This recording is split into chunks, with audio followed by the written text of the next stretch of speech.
When I was about 14, actually. Sorry. Sam, please tell us, how old you were when you first got into songwriting? Well, actually, thanks for that question. I was about 14.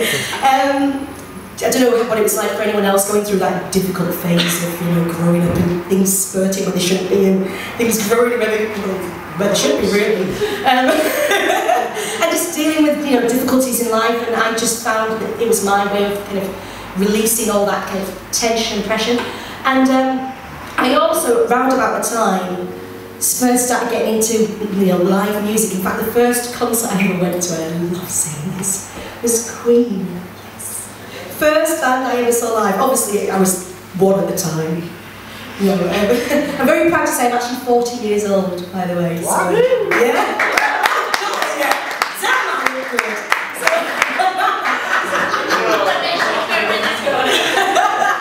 So yeah, so I was 14, they'd just done, Queen had just done Live Aid, and I was so lucky to go and see them play, and I fell in love with music, fell in love with performance, fell in love with Freddie Mercury, even though it was never going to happen. And I do remember at the time my mum saying to me, because she didn't want me to go, she did say, you are allowed to go if your brother looks after you, my older brother, but while you're there will be people eating, drinking, taking drugs and having sex. You keep away from all of them at this concert. And I was like, really? And I was very disappointed because I saw someone snacking and someone kind of like with a cigarette and swigging from a bowl. Didn't step over anyone shagging, I was very disappointed. So got into, hello, have you seen anyone shagging at a concert? No, okay, maybe. Anyway, sorry, that was the question. Talk about it. Yeah. Hello, Nathan, how are you doing? Well, first, get out of your age. Yeah. Second, apart from obviously Freddie, yes. Who else was sort of your songwriting inspiration? And now, well. With regards to songwriting, it's really weird, because I don't think my songs kind of sound like. I don't think, because I write loads of different stuff, and at the moment it's acoustic. You are going to hear a track later on that's on Studio Done, but I don't know what my style sounds like, if you can say it properly. But the music I love listening to, obviously Queen, and you can't go wrong with Queen. Paul Simon, I loved Paul Simon and his music. Listened to that early on. Prince, love Prince, and I saw him live. And I would, sorry, apparently that's the one that I'm allowed to do, because it's going to happen. So songwriting wise, those guys, but I just love songs. So you've got, and as well, when songs are sung brilliantly, that's what inspires me. So a massive influence for me is Gladys Knight. I think she's absolutely stunning vocally, and anything like that. So, in fact, the playlist that I put on earlier, I don't know if any of you are aware of the songs, that was just basically all the songs that I love. So there was Prince on there was Queen, there was Gladys Knight, Randy Crawford, Paul Simon, Mamas and the Papas. I really got into 90s R&B. I was feeling funky.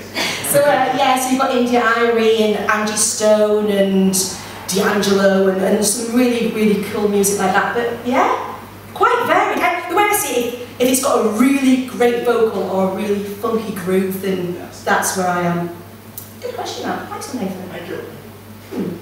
See, I don't bite, so, hello, Silky. Hiya. Hiya. Lots of musicians talk about their inspirations, but none ever tell you about the stuff they really fucking hate. So, if by some accident of happenstance I found you in my garden and needed to play something out the window to make you clear off fast, what music would make you vacate the premises fastest? This is purely theoretical. You're welcome in the house as well. Thank you. I've been in your house. I haven't been in the garden. I like the piano that's outside. Yeah, it's wonderful. Okay, the music that I'm going to look at Katie here because she knows exactly straight off what the first. Can you play Wonderwall? Fuck off. And maybe rewrite this conversation. So basically, right? Okay, I know there's a lot of fans of Oasis. I'm hoping not in this room, but I know that Oasis are massive and fair play to the guys. I just don't resonate anything with them. They don't represent me in any way, and It's not the fact that don't represent. Thank you very much. It's not just the fact that don't represent me. The reason I really can't stand them and I really will never play Wonderwall is because when I first started learning guitar, and I'd be singing my heart out, doing Aretha Franklin, doing Beyonce, doing all these great vocalists, guaranteed every single, I've already sworn so I can say it again, fucking gig. Some, not better chunky, I'm talking about point to you by the way, so okay.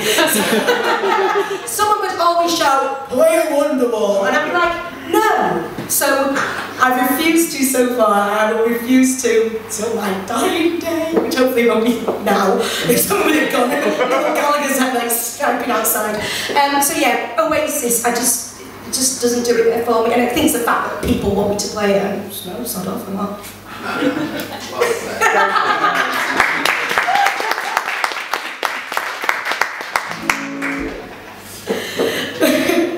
This next song was written about, in fact, it's quite apt, it's written about difference in opinions, this song. So, you know, if you might think one thing, I think another, it doesn't mean that we have to fight about it, but we can. This is called The Things We Want.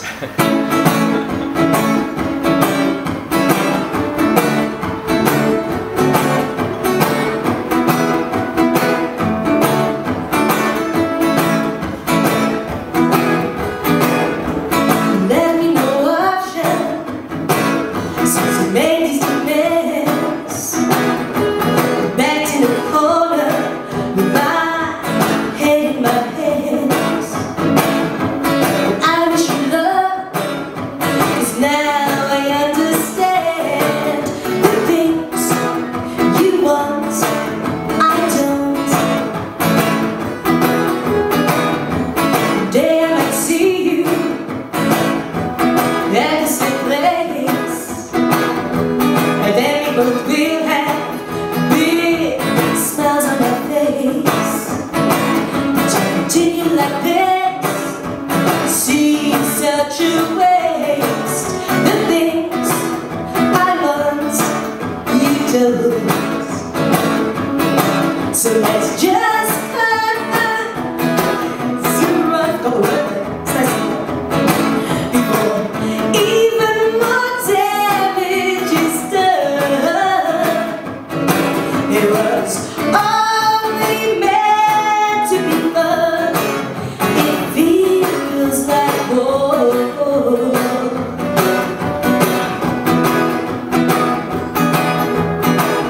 There's a pack of belongings. Think it's a shame you and I could not agree on the same.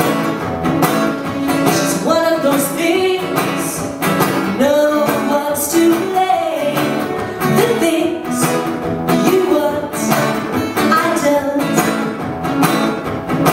And the things I want, you don't. So let's just cut our losses and run. Losses, that was the word.